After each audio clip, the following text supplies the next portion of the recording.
Welcome back to another episode of Rock Boys Football and Dill. As a Michigan fan myself, waking up Sunday morning, making my cup of coffee, sitting down and watching this version of Michigan.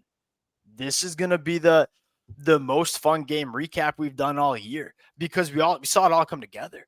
And I think there's a lot of Michigan fans that understood that, hey, Michigan, although we have not seen it all year, was capable of playing this way on offense because we've seen the flashes really over the last couple of months. We just haven't seen it sustain for 4 quarters. Thought you saw that. Really, really good in the red zone. Really, really good on third downs. You ran the football well. Shout out Bryson Kuzdal. You threw the football well. That was in my opinion, the most comfortable Bryce Underwood has looked all year. The Michigan defense was good. It wasn't great. We've seen a different level of Michigan's defense, and we're going to need that level against Ohio State next week. But I thought it was a really complete game, and you finally saw it all come together. We got a lot to talk about before we do, and as always, to the Michigan fans, I'm just going to say this. Give me a vibe check in the comment section. We're sitting here Sunday morning. It's, for a lot of us, and Dill, you including, and a lot of y'all who are listening, it's the biggest day of our year coming up next Saturday. It's monster. Let it fly in the comment section. Give me a little vibe check. To the Michigan fans, appreciate you guys. Y'all been rocking with the boys all year long through the roller coaster of the 2025 season. If y'all do enjoy the content, consider subscribing to the channel. Dill, I'm going to put you on the spot here, put you on the tee box, so to speak. Biggest takeaways from what we saw specifically from this Michigan offense. Well, they finally had good situational execution. And when I say that, I mean finishing drives in the red zone, not turning the ball over, not taking a ton of negative plays, being good on third down. Because honestly, you look at the difference in pure play from Northwestern to Maryland, it probably wasn't huge. Michigan played kind of as well, if you will, in that Northwestern game, but really bad turning the ball over, not finishing drives in the red zone. Yeah. This is the type of way they need to be able to execute because they do the right things for the most part. It's just young players making horrible mistakes. Yeah, the bad for Michigan specifically against Northwestern was really damn bad. Plays that you simply can't have. Plays that are really hard to win football games if you have. I like how you said that. Very similar to what we saw against Northwestern, the difference being when we had opportunities to score touchdowns, when we had opportunities to move the chains, we did it. We didn't turn the football over. I think the biggest storyline here is 12 of 14 on third downs, which is a ludicrous stat line, by the way. That incredible third down success for Michigan. What do you think the story of that is? I'm just going to ask you. I got my take. What do you think your take is? I mean, efficiency, and it's been what they've been all year. They've been a pretty efficient offense for the most part, it feels like, especially in the back half.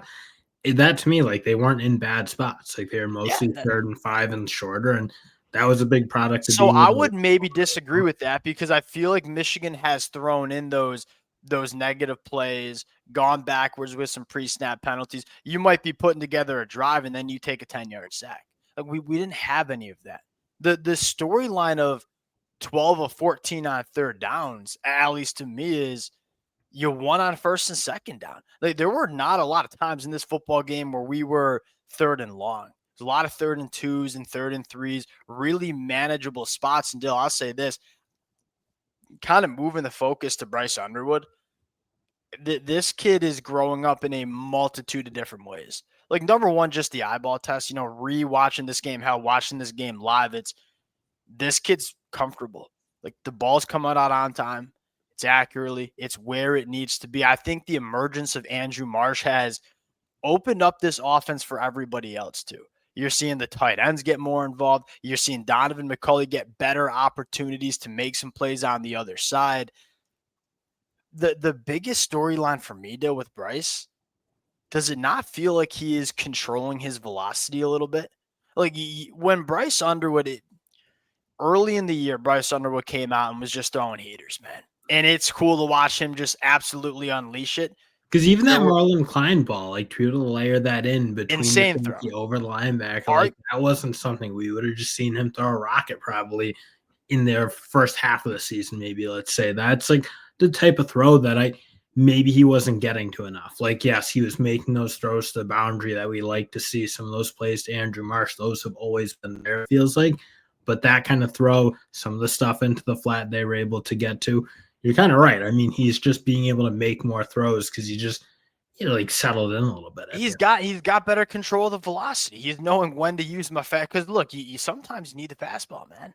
Like sometimes the window is going to be tight, and you got to drill that in there. But there's a lot of other times where you just got to throw catchable balls, and you got to put a little touch on it. And like you said, that throw to Marlon Klein, like layering that football, that was one of the steps we wanted to see Bryce take, and you've seen him take it. Here's the other step that I think Bryce has taken, using his legs. In the first half of the season, you felt like probably didn't use his legs enough. Like, hey, you're a really good athlete, kid. And when things break down, you have an answer to that not a lot of other quarterbacks have. And you Go talk use that. about third down efficiency, like his Yeah, it's part ability of to it. make it. It's accounting for essentially, it felt like 3 or so first downs in the Yes. past couple of games that Yes. we weren't getting. Because again, he wanted to make the throws. It felt like early on in the season, and he was, I don't want to say forcing throws, but like, okay, you have a free first down. Like, yes, you can make a tight window throw or at least attempt it. If you have a free first down that you can just go grab with your legs, just go be Yep. decisive and do it. And I feel like he is starting to do that. And then what's fun about the development of this kid is that in the first couple of games, it was very reluctant to use his legs. There have been times where maybe it went too far to like, I want to drop my eyes and go be an athlete a little too much. You're seeing him balance it out really well. Like, wait, when's the right time to drop my eyes, go be an athlete and move the chains? And when's the right time to keep my eyes downfield, step up into the pocket and deliver footballs with my arm? You're seeing him walk that line. And again, that's to the Michigan fans that feel like Bryce Underwood has not gotten better. I think you're just dead wrong. The numbers at times have not necessarily reflected it. I think you're seeing this kid get better. And that, to me, as a Michigan fan, is most important deal. I don't know if this team's good enough to win a national championship this year. You get Bryce Underwood continuing to take those steps with the other young talent that's on this football team.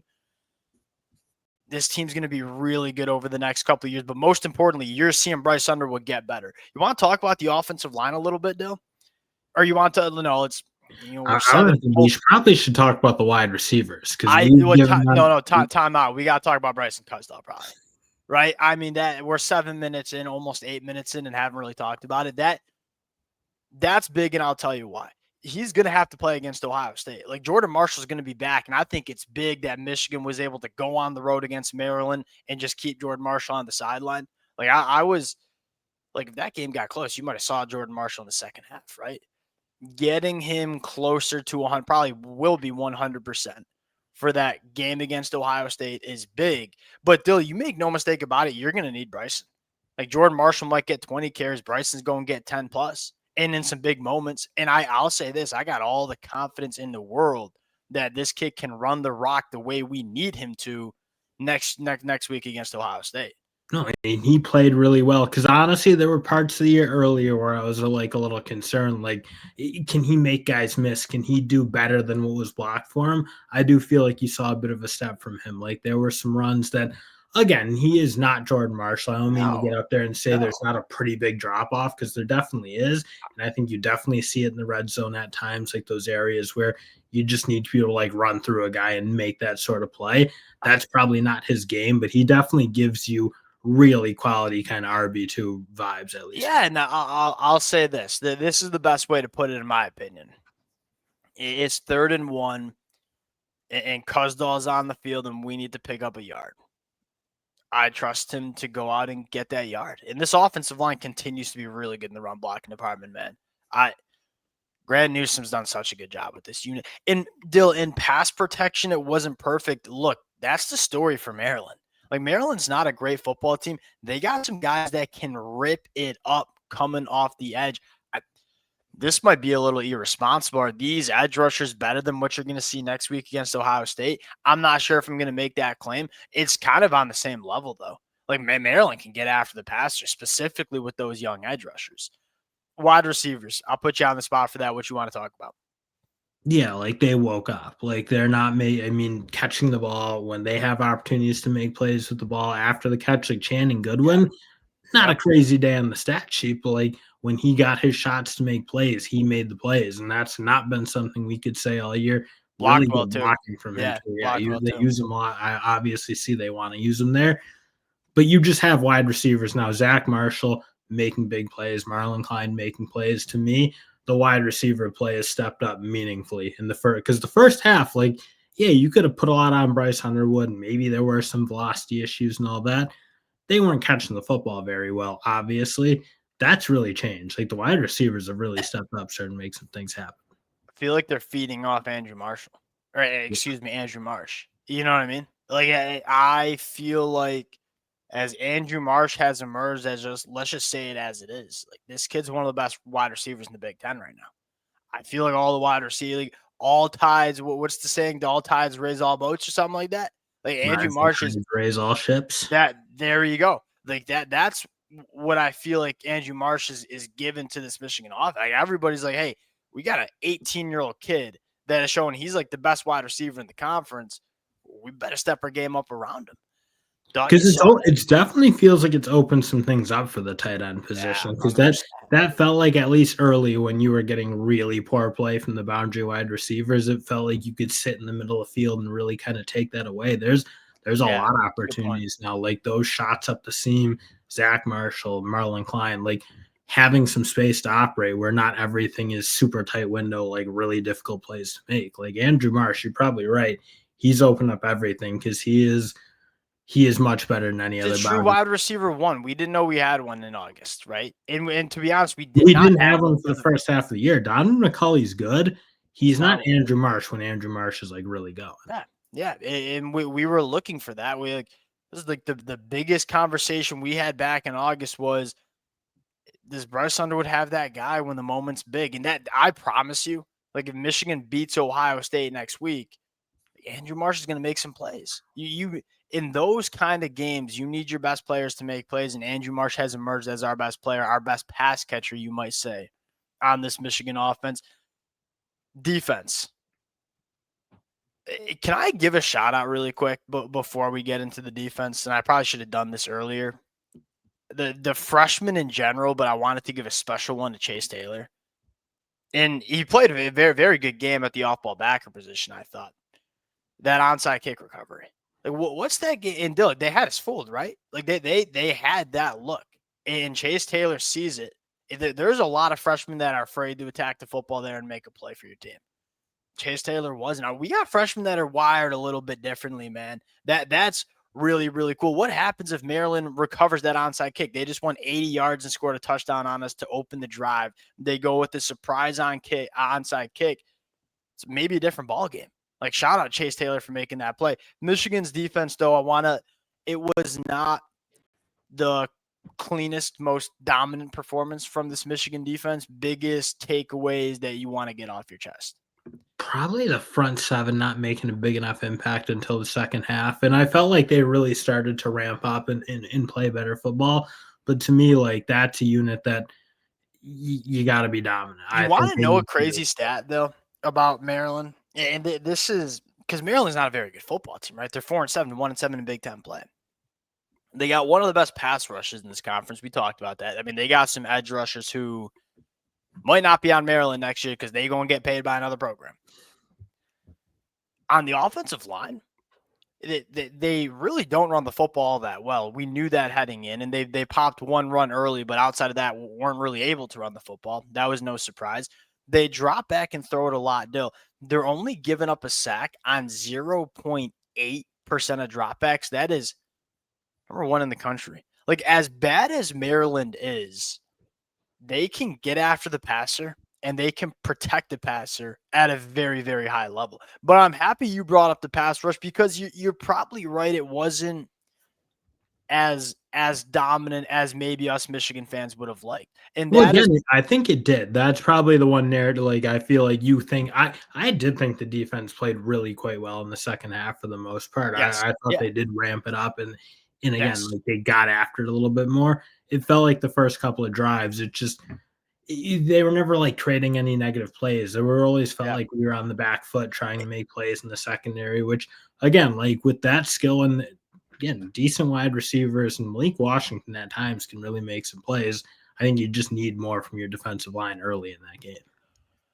Yeah, I mean, it's the biggest storyline for Michigan on defense going into the game next week, right? Because here's the thing: Ohio State is the best team in the country. Right? I don't think anybody's arguing that. There's a reason they got number one next to their name, right? They are not a complete team. They struggle with one thing: that's running the football, right? Now I don't know if they figured that out on the road against Michigan. I think it's fair to say that Ohio State will struggle to run the football against this Michigan front seven because Michigan up front is one of the best in the game stopping the run. Ohio State's going to throw the football, right? They are going to lean into their best players in a really good quarterback in Julian Sain. The storyline for Michigan going into Saturday against Ohio State, our ability to get pressure on Julian Sain. Because when it is clean for Julian Sain, this is getting a little early Ohio State talk. We'll talk about it later today. The early scouting, not early scouting report, the scouting report on Julian Sain is when this kid's clean in the pocket, he finds his answers. He's extremely accurate with the football. But when you can get him off his spot, you might say, I don't know how good he is getting himself out of trouble, right? He's 6'1", he's 200 pounds soaking wet. He's never been a great athlete, even going back to his days at the high school ranks.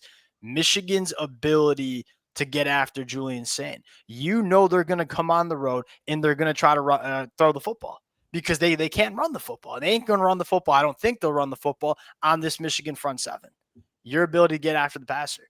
You saw Derek Moore emerge in the second half. Derek Moore's been first-round NFL draft pick, really, in the month of October and November. Jay-Sean Barham coming off the edge. A bunch of guys stepping up on the inside. Michigan, I guess that's a long way, and I apologize. I was rambling right there. The biggest storyline is how well can Michigan get after Julian Sain next weekend. That could be the story of the football game. And that's probably where I'm looking at, like, the interior defensive line position. Because, again, they were able, like, their edge rushers have been, for the most part, able to get after it. Like, we need big-time play, in my mind, from somebody on that interior. And Trey Pierce, I do feel like he's ramping up a little bit. Benny's playing well. Eda's giving him good I think snaps. they've been solid. But we probably need, I think, more pass rush impact, because that's, like, me, like, against a less athletic quarterback and a guy who might be a little shorter too, like, just creating more muddy pockets. That I think our interior defensive line just needs to be like dominant. And I don't know that they've gotten a ton of dominance from that unit for the most part of this year. Yeah, you're going to need a cat like Rayshon Benny to play his best game as Michigan Wolverine, right? I mean, what was the storyline last year, Dill? Like, Michigan was not a very good football team.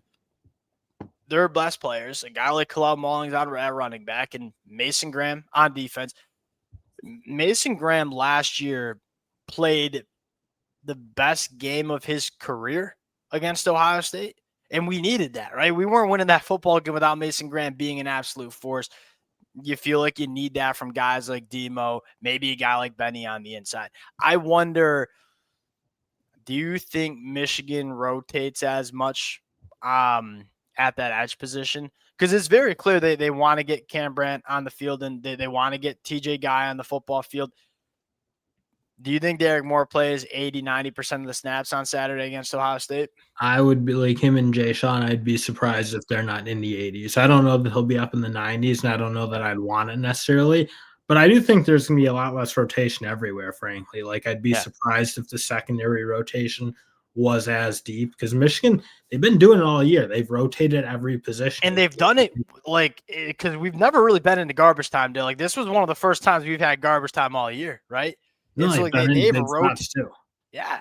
I'm very curious to see if it's like we've rotated a lot, and ideally Derek Moore is fresh and healthy for this game and say, hey, we might not really take you off the football field because Derek Moore guys, like, is Brandon Hillman going to come off the field? Because to me, he is like the best safety by far on this team, and he is playing at such a high level. I know Mason Curtis is playing well. He's playing really well. Yeah. Brandon Hillman, to me, should not be off the field that often. I look at it like Zeke Berry, probably. Same thing with the cornerbacks, Zeke and Jair, too, right? Yeah, I wonder, how much do you see? And look, the freshman linebackers can play, man. Like Nate and Chase, they can play. How much do you – and Ernest Hausman update is sounds like he's going to play next week. I don't think anybody knows what happened, why Ernest Husman was not on the field yesterday afternoon. I don't think the boys want to speculate on that, but it sounds like Ernest Husman will be back for Saturday afternoon against Ohio State. All right. Hey, a confidence booster, man. We were waiting to see this version of Michigan to give us confidence that, hey, this team's good enough. They got a ceiling where they can go bang and beat Ohio State. I think we saw it against Maryland. Now you got to go play your best game of the season against Ohio State because that's what it's going to take. You need the best version of this football team. Appreciate you guys rocking with it. If y'all do enjoy the content, consider subscribing to the channel. We'll talk to y'all later. Peace.